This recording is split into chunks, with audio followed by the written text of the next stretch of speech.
My name's Hayden Reid. I'm the Head of Infrastructure Programs for what's called the Development Program Office here at Auckland Council.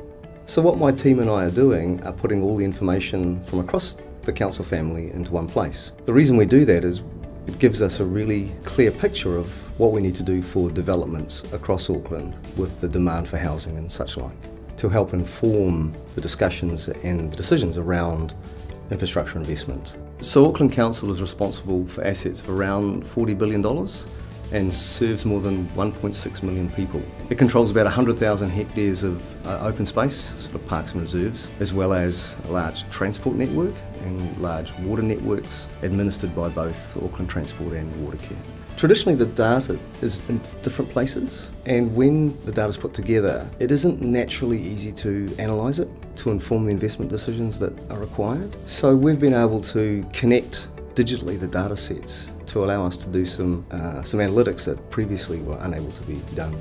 We also want to be able to analyse data in a dynamic sense. So when we put population against something, then we want to understand what's happening every year, for some instances for 30, 40 years, in our long life assets, even 100 years. Things like what's the effect of population going to be on that asset, or what's the potential congestion in a road at that point. So you can look at any number of issues across Auckland because you've literally digitally connected it for the first time. The challenge in Auckland is it's about pace and scale. Now the amount of data that we've got, if we don't go into the cloud, we literally grind our biggest servers inside the council to a halt.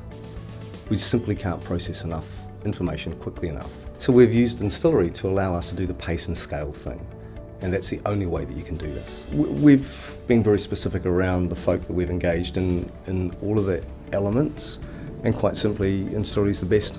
We've built something quite special, I think. It will provide us with a different way of working across the city and managing the city, which is really what we want to do. In fact, what we need to do. So one of the benefits of Instillery and the work we've done in the cloud is we started off at a much smaller scale, and we literally started with laptops. But what really drilled home to us quite quickly when we started managing the larger data sets, that the time to process these particular analytics were literally taking, and I'm not kidding, days, weeks, and even the largest one, it was forecast for months. By being able to put this stuff into the cloud with the architecture that Instillery has provided with us, we are significantly faster, and I mean significantly. The largest analytic we're running at the moment can run over 2 days instead of being weeks and months. So we simply couldn't have done this without a cloud solution, and we can process terabytes at pace and at scale.